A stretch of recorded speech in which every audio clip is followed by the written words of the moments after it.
Molt bona tarda a tothom. En primer lloc, des de la Fundació d'Art Josep Piqué, agrair a l'ICRE la invitació per convidar-nos a portar fins a aquesta magnífica biblioteca que té nom d'escultor un altre artista, Josep Piqué i Certe, que també va excel·lir en l'escultura, tot i que avui us han volgut presentar en Josep Piqué i Certe en totes les seves facetes. Va ser un gran escultor, però molt més, com ho veurem.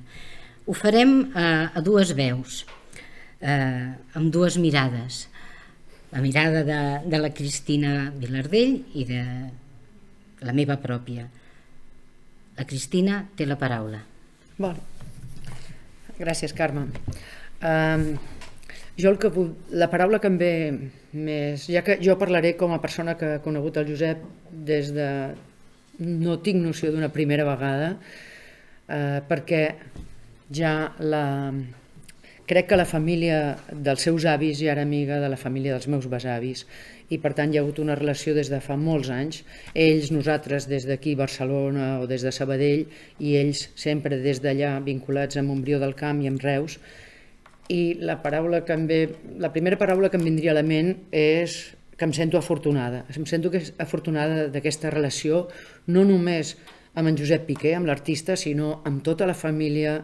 És com una cosa que ve de lluny, que m'ha fet estimar a tota la família, a la seva germana, a la seva filla, a la seva neboda, als seus germans i germanastres. És com una cosa que he tingut la sort de tenir a prop, com si fos família o fins i tot, en alguns casos, més que família i tot. Jo i els meus germans hem fet sempre estades a Can Piqué, a vegades per anar a passar un dia amb tota la família per una calçotada, altres vegades perquè operaven a la mare i els fills ens subdividien allà on podíem i anàvem a parar uns dies allà, altres vegades perquè un fill estava rebel i era adolescent i no sabien què fer-ne. I llavors hem estat en contacte des de sempre. Jo des de sempre he vist tot el meu creixement ha anat marcat per la família i per en Josep com a artista i la seva obra. I llavors, jo pensant en explicar aquest lligam, he trobat un escrit que va fer el meu germà. No és un panegíric, però és una cosa... Hi ha una mica de panegíric també. Però quan va morir en Josep Piqué, el meu germà va escriure una cosa de la que he volgut salvar alguns paràgrafs perquè em semblen bonics i poden explicar una mica aquest sentiment que portem tota la família. Llavors llegiré tal qual. L'amic Josep Piqué era una d'aquelles persones que forma part de la història personal d'un, algú que has anat veient des de petit i del que has sentit contar coses, històries, vivències, algú que t'ha influït, marcat en més d'un aspecte. Va morir a la terra que l'havia vist néixer, al Baix Camp, i a la que sempre va estar vinculat, per llaços familiars i per la llum, els paisatges i les formes que posaven tot l'art que les seves mans creaven. Es pot dir que tota la vida va ser un artista complet, total. La seva formació d'arquitecte va acompanyar i impulsar la seva innata observació de les proporcions, superfícies, densitats, tonalitats de l'estètica del món. Va tocar en multitud de disciplines, la pintura, l'escultura, el disseny de mobles, la papiroflèxia, la litografia, inventant fins i tot una tècnica pròpia, l'epigrafia, també la música, component peces per piano. Tot ell respirava i radiava bon gust, cura per la forma, fusió amb la bellesa de la matèria, les textures de la natura. Vestia sempre amb elegància sòbria, amb dignitat i pulcritud britàniques, és ben cert. Era un ésser refinat, exquisit, amant de tot el que és, de tot el que té de bell i vigorós la vida. En ell hi trobaves barrejades la visió clàssica, antiga de la vida, també l'abrandament renaixentista i la simplicitat franciscana que reivindicava i volia també fer seva. Jo personalment subscriuria tot el que s'hi diu aquí.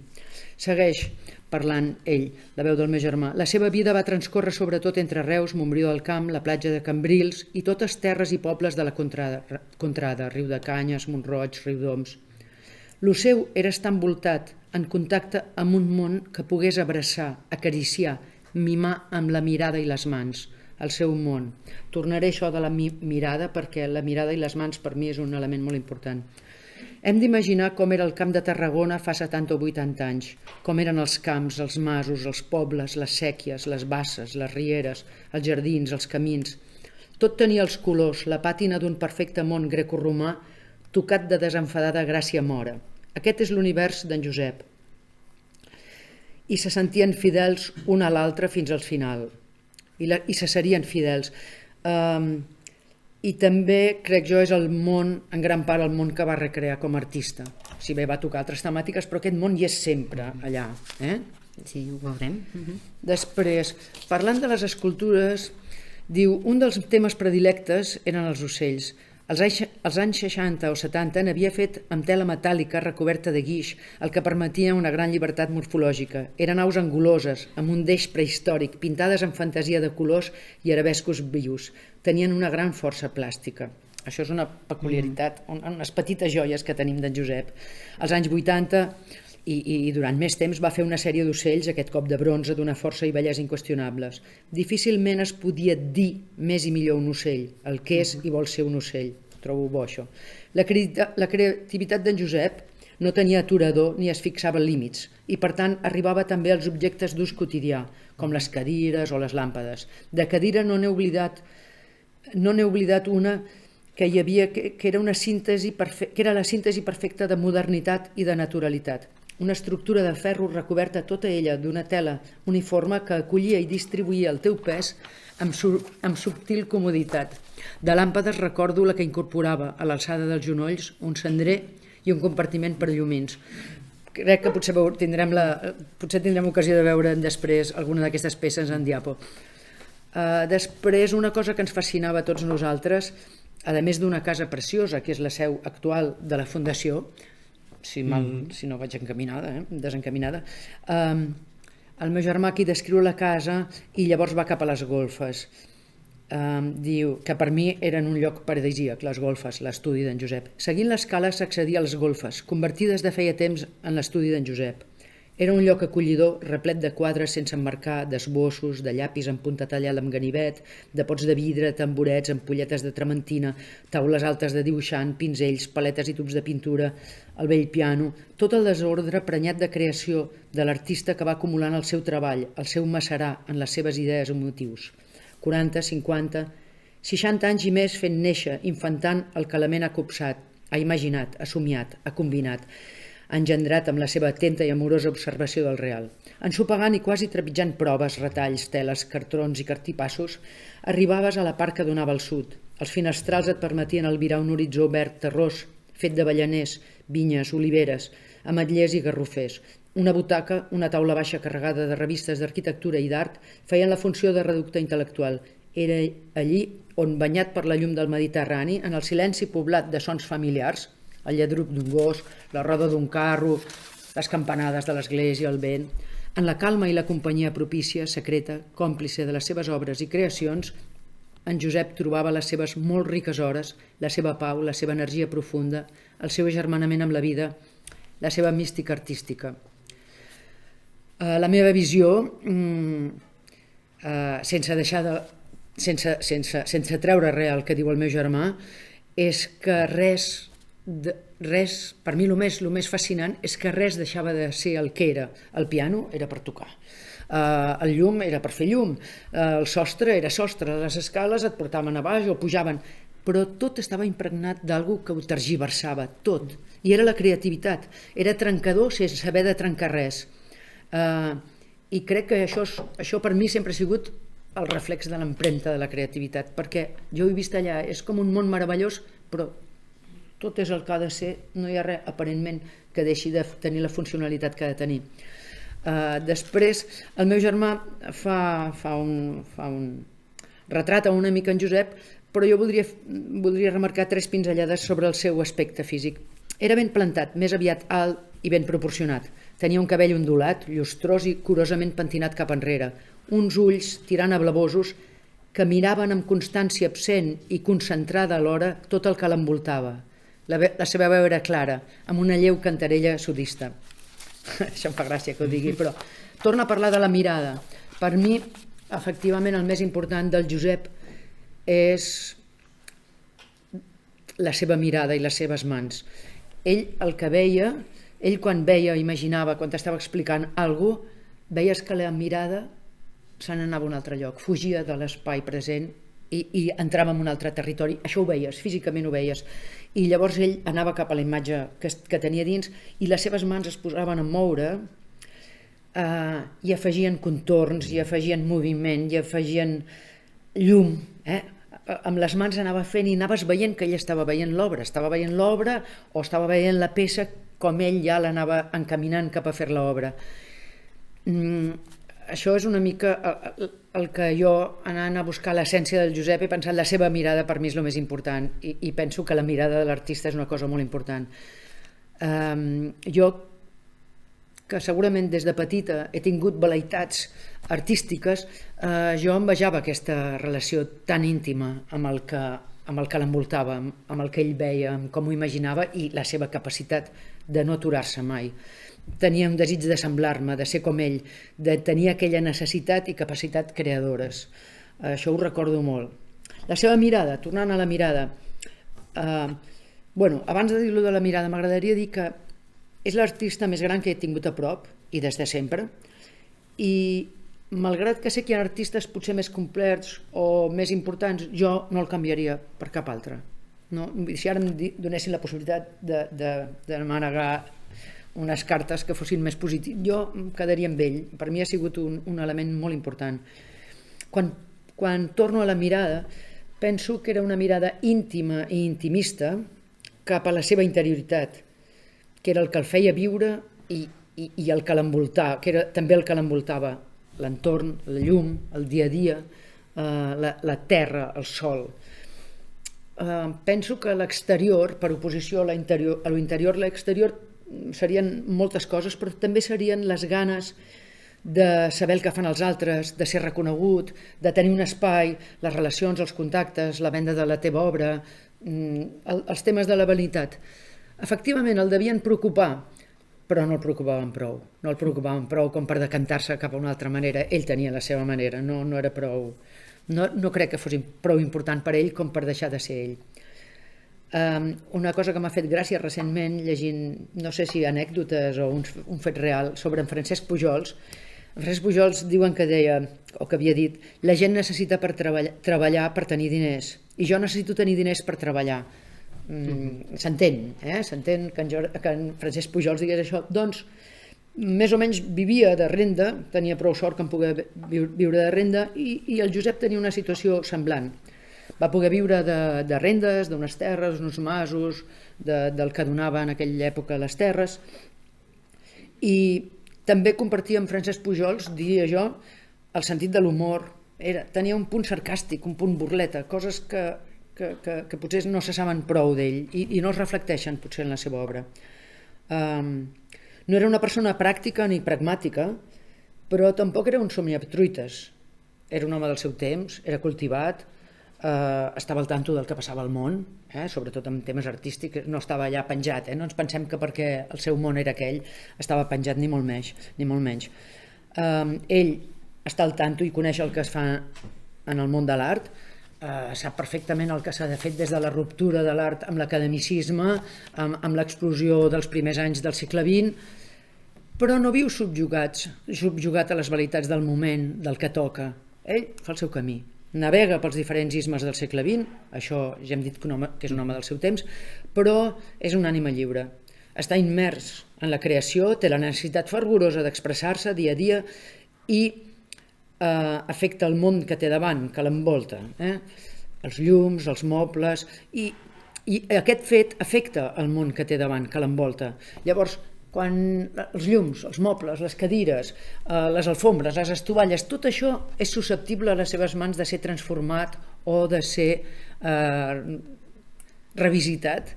I per tant, tot el funcional pot ser tocat per l'art.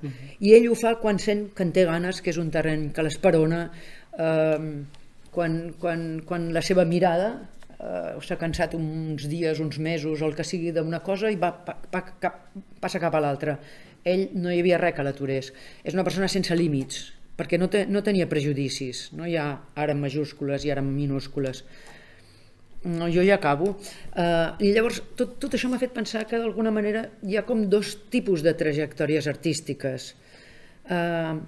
I tinc molts exemples, però no vull posar-ne, de persones que s'han centrat en aquest segle XX a fer un art acurat, ben concebut, ben acabat, com Déu mana, sense cap crítica, però que degut al fet que respon a la demanda d'un mercat o d'un marxant acaba tornant-se repetitiu, avorrit pel propi artista.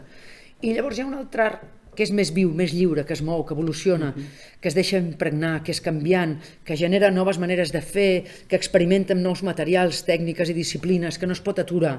Aquest era el cas del Josep. Per tant, el Josep no s'adaptava al que pogués demanar el mercat, no s'adaptava al que pogués pretendre d'ell un marxant. Si has tingut èxit en una exposició, doncs tirem cap aquí, que sabem que són coses que limiten tant els artistes. No. El Josep s'acabava barallant amb el marxant, acabava trencant amb una galeria, el que fos, però la seva necessitat expressiva en cada moment i en cada etapa anava ressorgint i s'anava fent.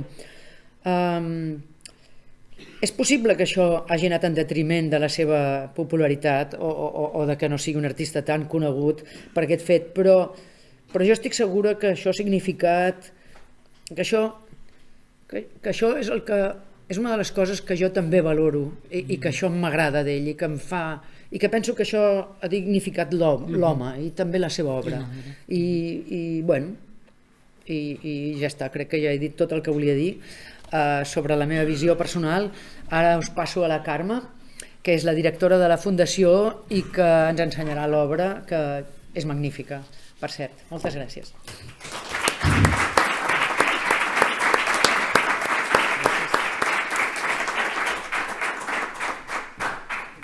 És un dels retrats més meravellosos que he sentit, no de Josep Piqué, sinó d'un artista, com es pot arribar a reflectir una ànima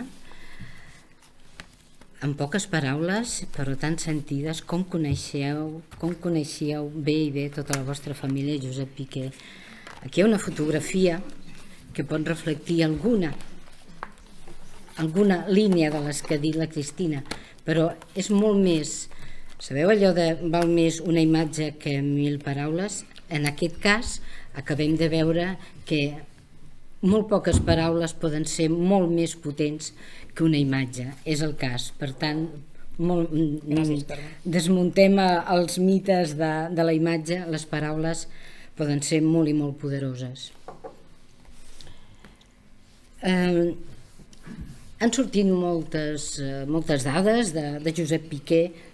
Potser les repetirem, però tant és, estem aquí per donar-lo a conèixer. El seu naixement a Montbrió ha sortit. Ell va néixer el 1913 a Montbrió. La seva infantesa passa en aquesta vila, però també la família marxa a viure a Reus, on estudia batxillerat, i el 1931, aquesta és una fita important, ell inicia els estudis d'arquitectura a l'Escola Superior d'Arquitectura de Barcelona. Estem a l'any 31.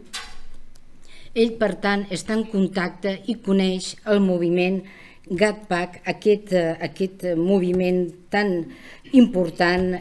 Va ser com a la Bauhaus alemanya, és la nostra Bauhaus, és el grup d'arquitectes i tècnics catalans per al progrés de l'arquitectura. Ell, per tant, coneix aquest moviment. Sabeu que el GATPAC treballava per un nou concepte d'arquitectura on s'incloia la preocupació pel mobiliari, per l'interiorisme, per la decoració de la llar. És aquí trobem la llavor de l'interès que sempre mantindrà Josep Piqué per aquest vessant, és a dir, l'arquitecte el continent, però també incidir en el contingut, ho veurem. A l'any 41 ell és doctora com a arquitecte. Viu a cavall entre Barcelona i Montbrió fins que l'any 54 estableix la seva residència. Dicta aquestes fites, diguem, geogràfiques perquè són importants en tota vida d'un artista. El 1942 s'havia casat amb Assumpta Franquès, morí un any després i van tenir una filla, Assumpta. També vull dir-vos que, tot i que ell va marxar relativament aviat de Montbrió, mai va perdre el contacte. Aquesta arrel montbrionenca la va mantenir sempre, Cristina ho podeu deduir, amb aquesta casa pairal, era el seu particular paradís de creació. Per tant, aquesta arrel de Montbrió és important. Us vull presentar, ni que sigui breument, el seu perfil d'arquitecte. Ell va realitzar projectes d'habitatges unifamiliars, reformes, rehabilitacions. Us destacaré dues de les seves obres.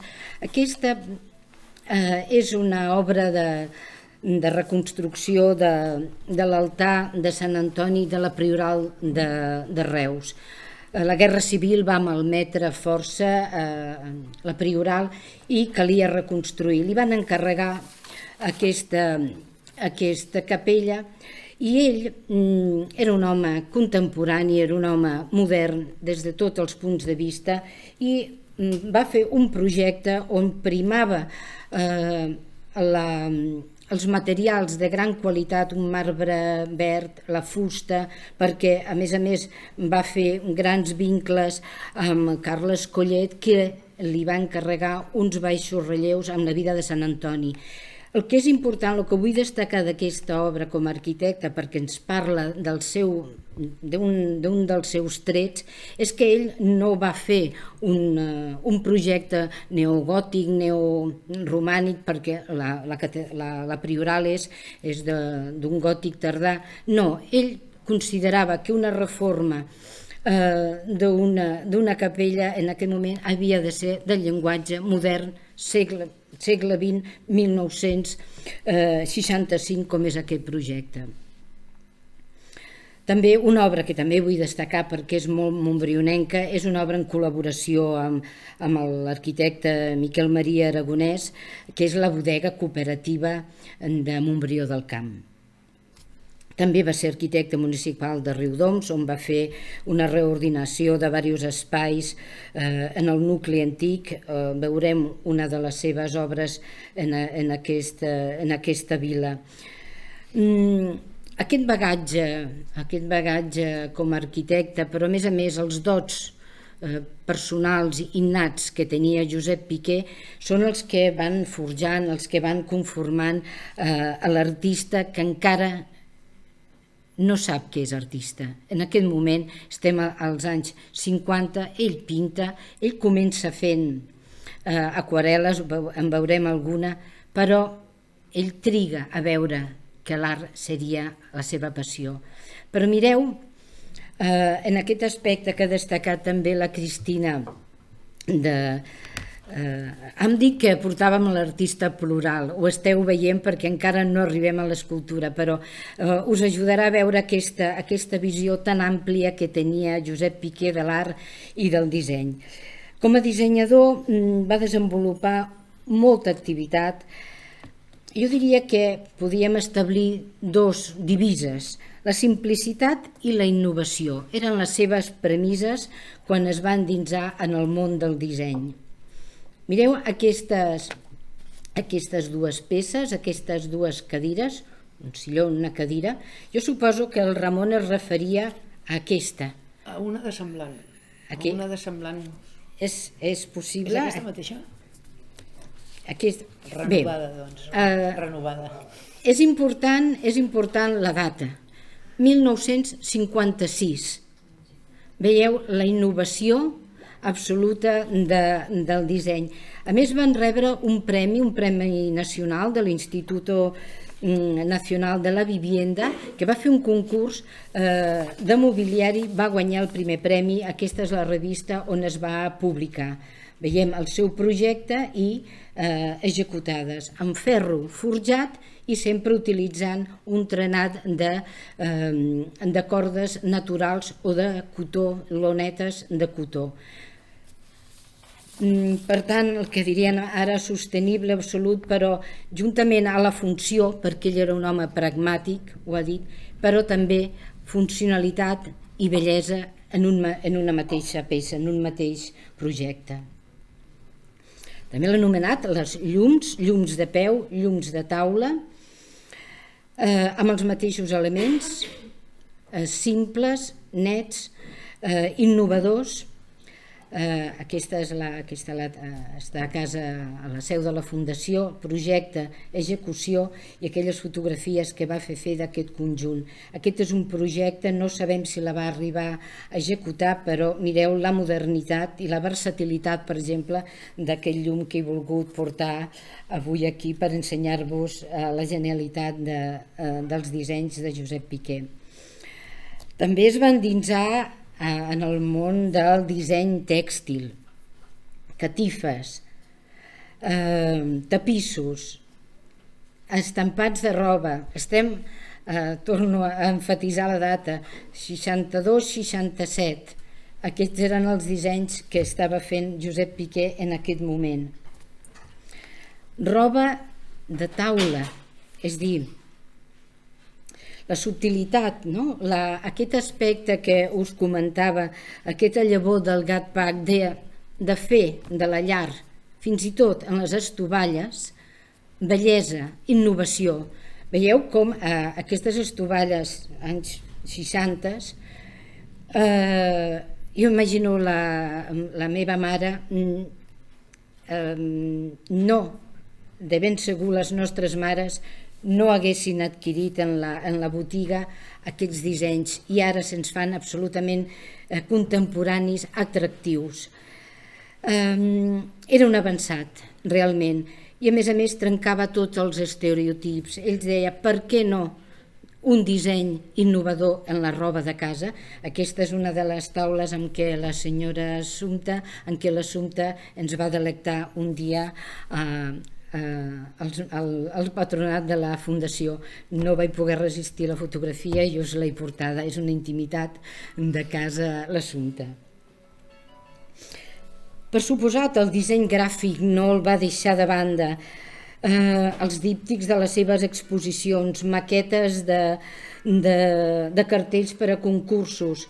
Dir-vos, per exemple, el de Reus, és el que conec. Puc assegurar-vos que aquest disseny que va guanyar el concurs de cartells de Sant Pere de Reus, us puc assegurar que va marcar una fita. Estem a l'any 63.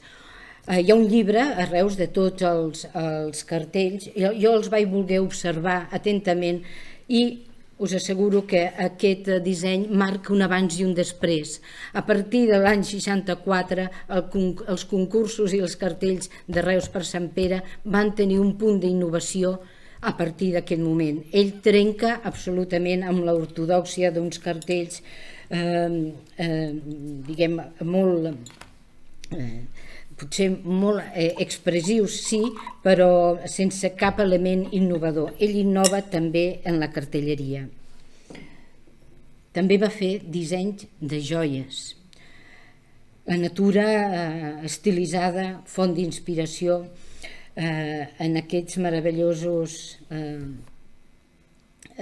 peces de joieria que també van passar per les mans de Josep Piqué.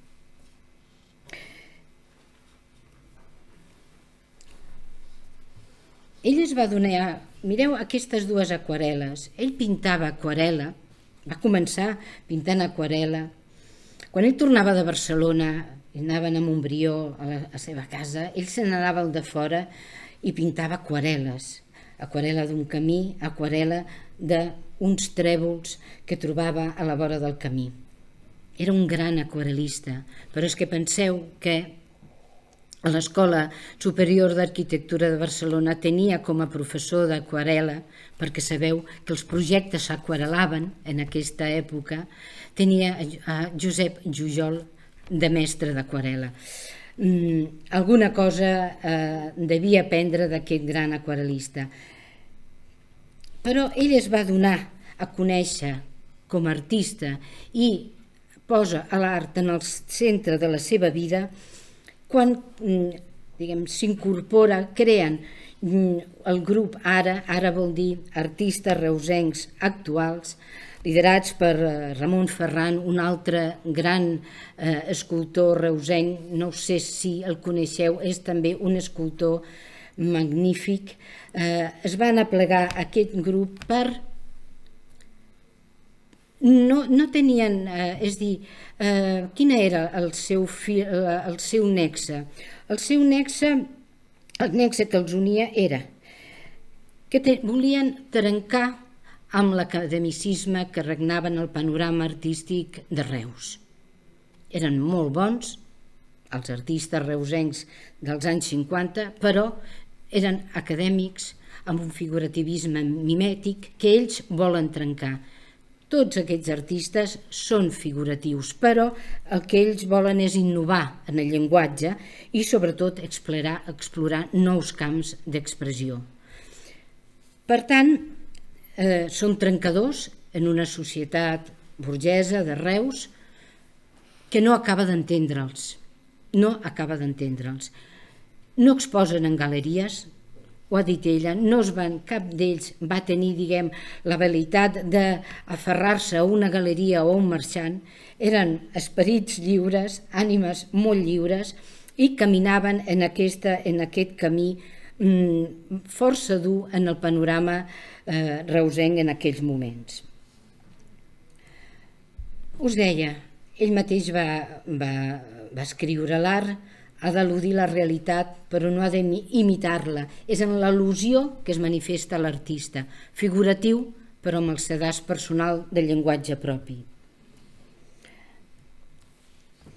Què li inspira a Josep Piqué? El seu entorn, la mirada que deia la Cristina, la mirada a l'entorn és sempre atenta, és sempre poètica. És un carrer de Montbrió, aquí es nota l'arquitecte com defineix bé els volums, les línies, la perspectiva, els diferents plànols i el seu referent marítim, Cambrils. El seu entorn pagès, rural, també el captiva. Aquestes mules, jo diria sobretot la que teniu en gris, ocre i blanc, és una mula, és un treball, és una bèstia de treball, és un animal de treball, com queda sublimat en aquesta pintura. A mi em fascina perquè l'extreu del seu context absolutament sobre un fons blanc i com la sublima amb aquestes poques línies i amb aquests colors absolutament imaginatius i absolutament fins i tot irreals. Mireu com domina la cromia en aquest capvespre d'agost d'un camp de Montbrió amb aquest sol d'agost, com la línia espiral li serveix tant per fer les anques i el cos de les mules com els núvols. Mireu que amb molt poc color arriba a un resultat magnífic. Això també, això m'ho va dir una professora que va venir a la Fundació, va dir, amb molt pocs recursos aconsegueix molta expressivitat, molta plasticitat en les seves obres. Per suposat, fa bodegons. Tots els artistes, jo diria, plàstics, figuratius, han caigut en la tentació de fer bodegons. Però mireu quin bodegó, una altra vegada vull emfatitzar aquesta harmonia de colors. Era un mestre combinant colors. Quina lluminositat en aquest bodegó de l'any 62. Un altre bodegó, també l'harmonia, més apagat, no té tanta vitalitat, no té tanta llum, però mireu com combina, com veiem en aquest cubisme mediterrani, podríem dir, un interior de casa seva. No podia resistir-me de portar un balancí en aquesta presentació, perquè el balancí era un objecte que tenia en una gran estima, a part que li donava un gran confort en algunes migdiades d'estiu, perquè en té dos a casa seva. És un objecte que el fascina. I què fa amb el balancí? Hi ha una sèrie de balancins, n'he portat un dels més vells, perquè Josep Piqué deia: els objectes, els elements d'un paisatge poden ser desarmats per a reconstruir-los en un ordre plàstic diferent. És possible desintegrar la forma per a tornar-la a construir. És el que fa amb aquest balancí. Veieu la versatilitat, la varietat, la pulsió, aquesta pulsió infinita, creativa que comentava la Cristina. Això va dir Joan Perucho el 1962 d'aquestes obres de Josep Piqué. Les obres de Josep Piqué respiren un aire cubista renovat i fresc, pintura d'invenció, de sorpresa, amb joc de valors plàstics i delicioses composicions.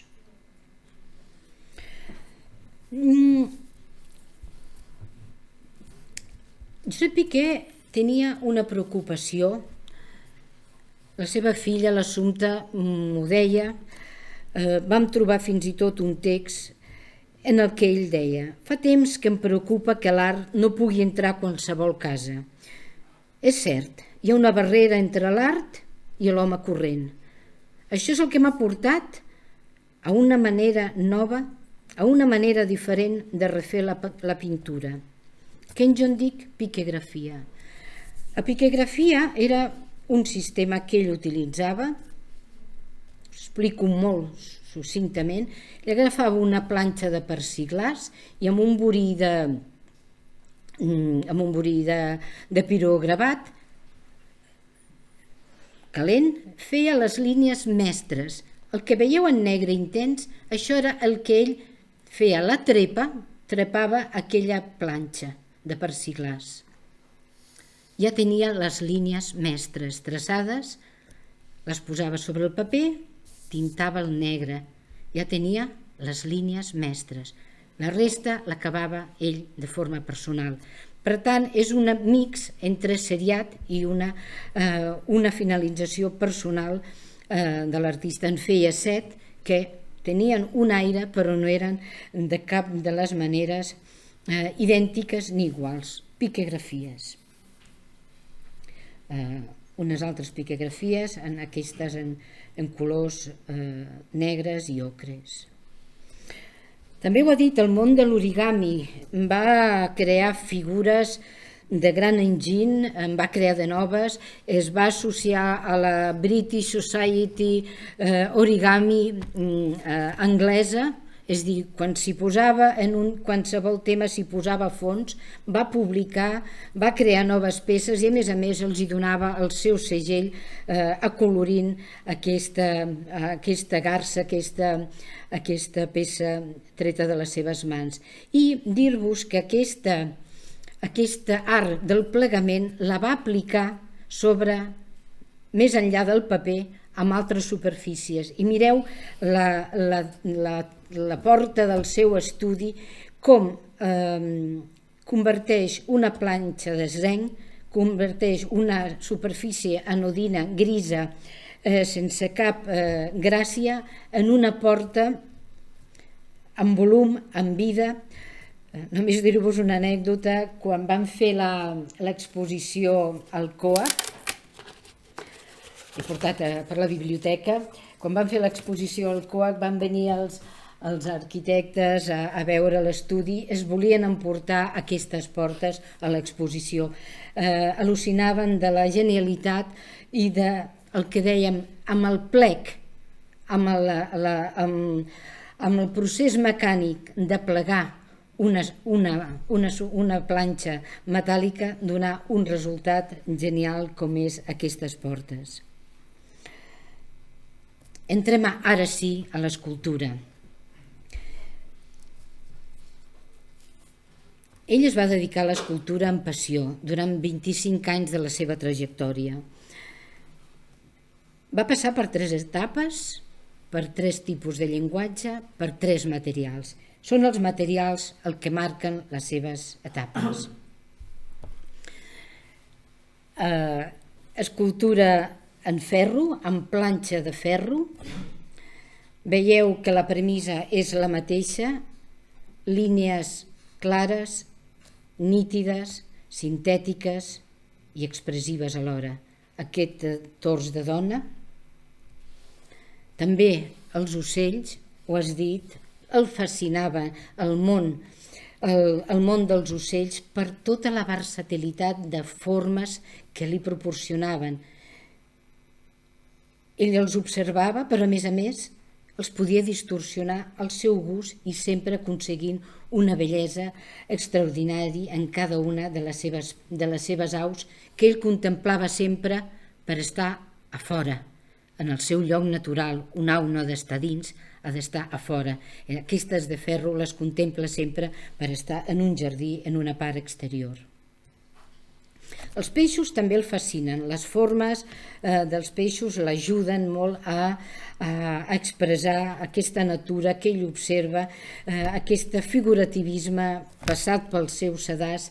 Mireu aquest peix també fet amb una superposició de planxes de ferro, com també aprofita la tècnica de la incisió, de la perforació, del plegament per aconseguir aquestes peces.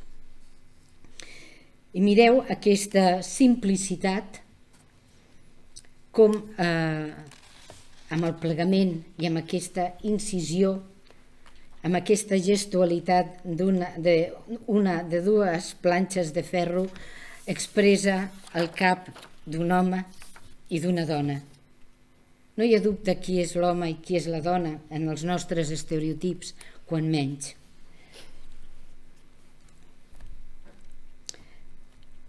Una altra etapa és la del bronze. A l'iniciar-se la dècada dels 80, ell descobreix com modelant cera amb els seus dits, amb molt poques eines, portant aquesta obra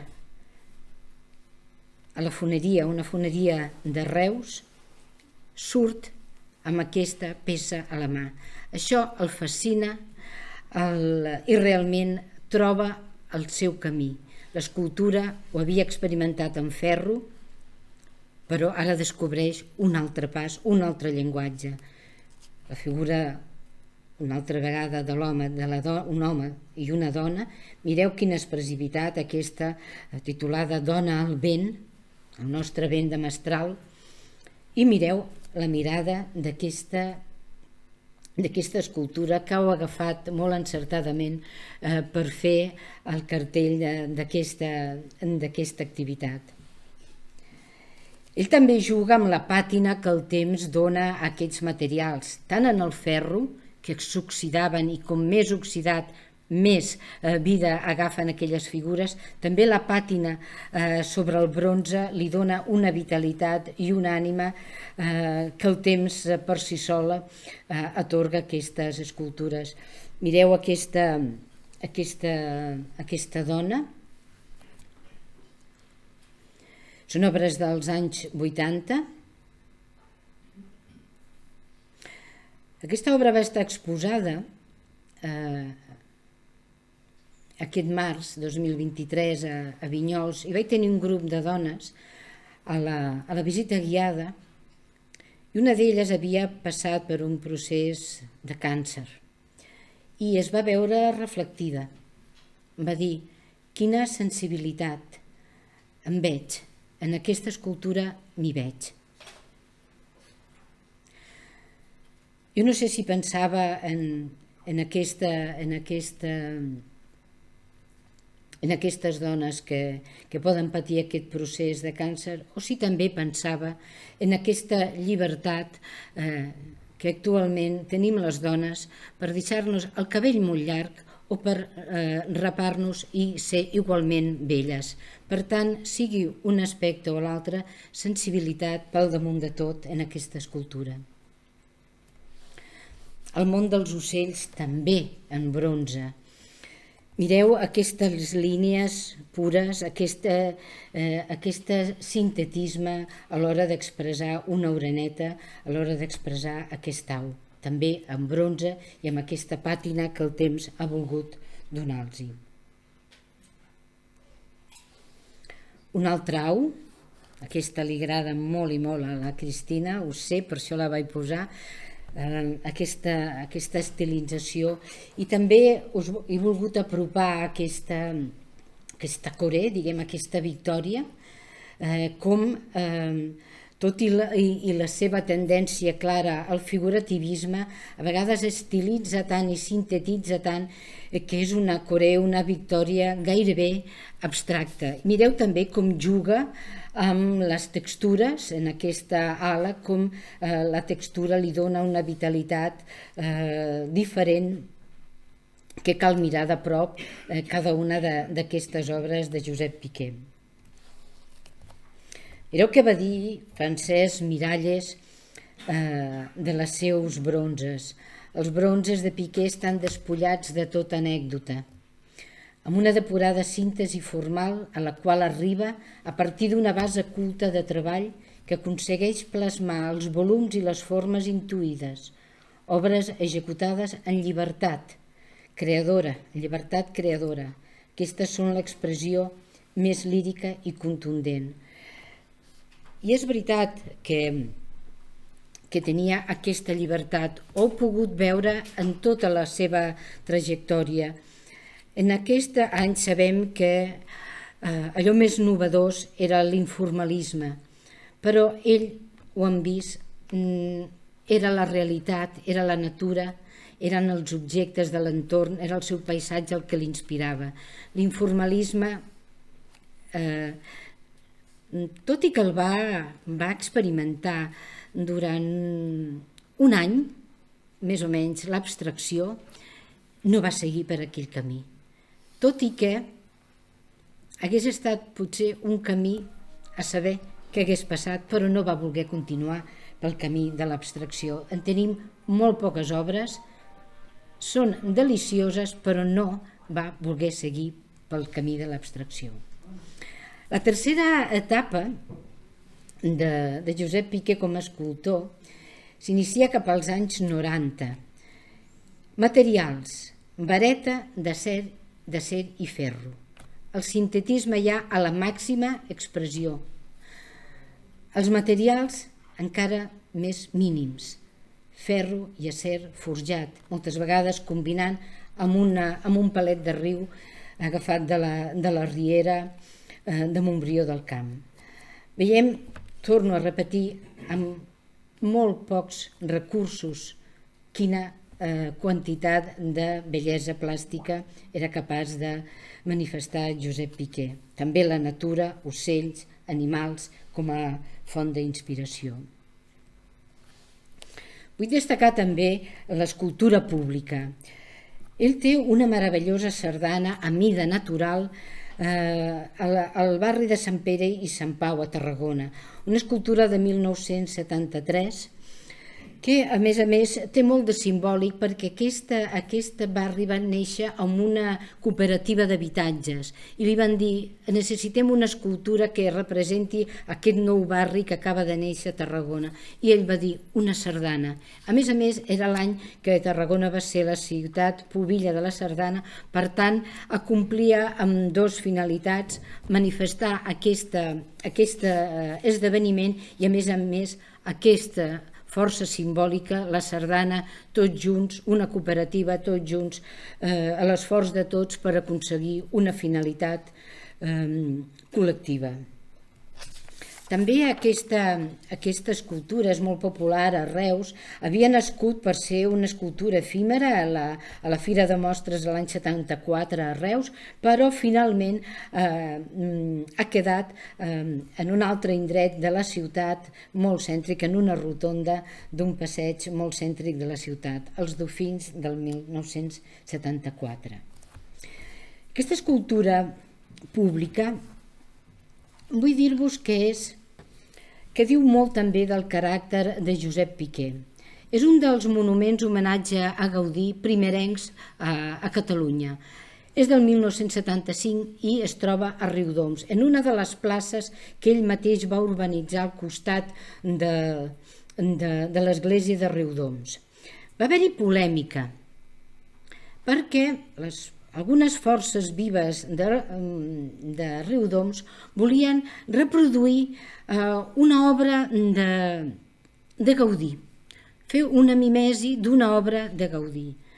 Josep Piqué deia, si volem fer un homenatge a Gaudí, fem-lo amb el llenguatge del 1975, un llenguatge modern, amb materials que nosaltres escollim. Ell era un arquitecte modern, ell era un artista modern. I va fer aquest monument, que és una sageta esgraonada que tira cap al cel. És complexíssima, vaig estar mirant el projecte que està a l'arxiu de Riudoms i heu de pensar que dins aquest cos, aquesta sageta, hi ha una ànima d'acer, si no, no es podia aguantar aquesta estructura. Per tant, hi ha el tècnic, és a dir, hi ha l'artista, però alhora hi ha el tècnic que coneix els materials, que coneix les estructures, que coneix la força que pot aguantar un material. Per suposar, la creu és gaudiniana, però està feta, si l'apropéssim, amb biguetes de ferro de construcció entrellaçades, però creen un aire gaudinià, però amb materials contemporanis i sobretot assequibles.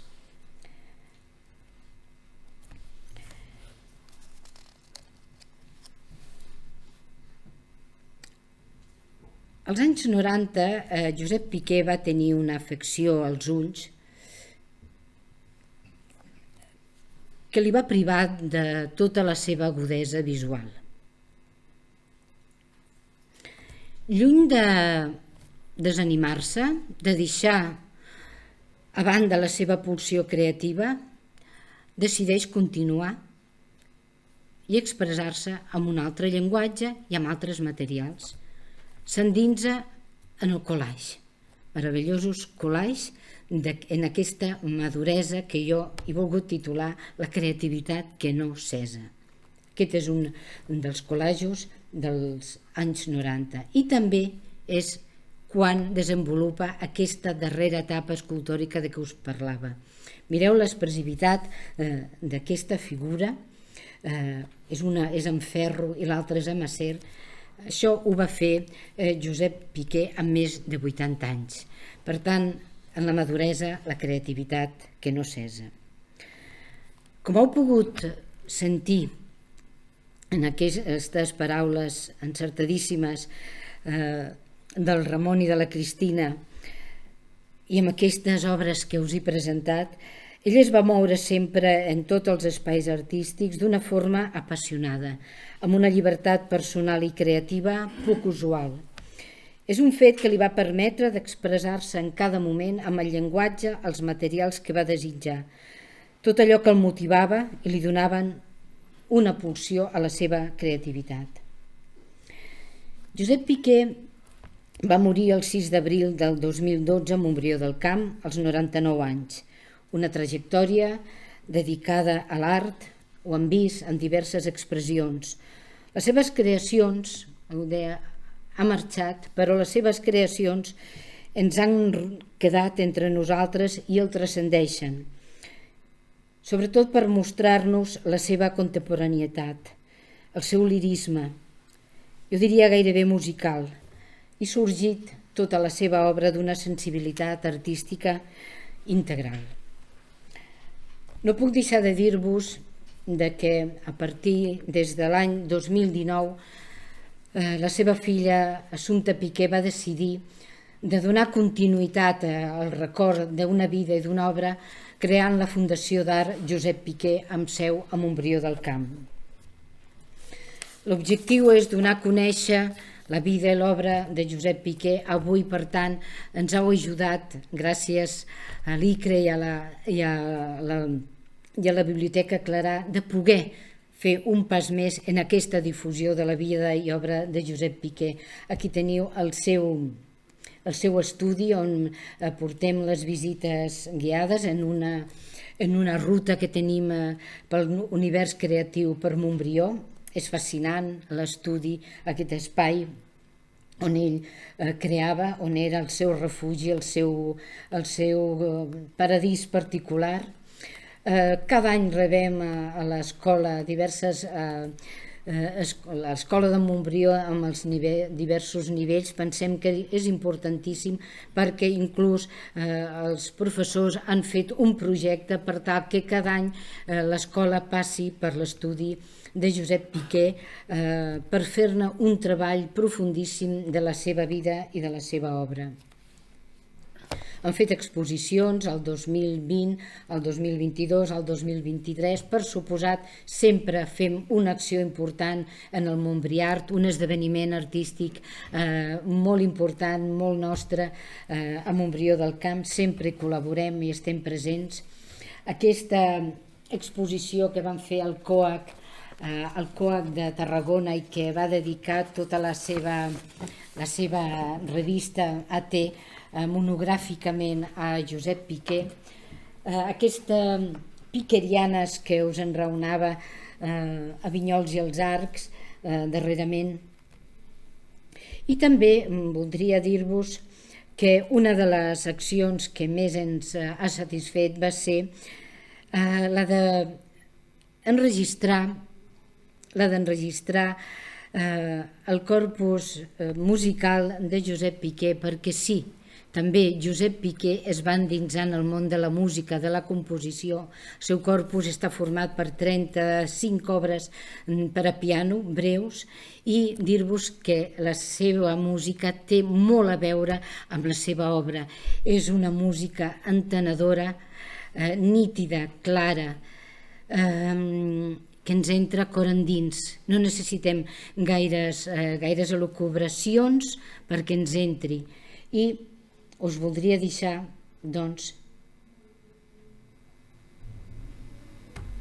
amb una peça de Josep Piqué.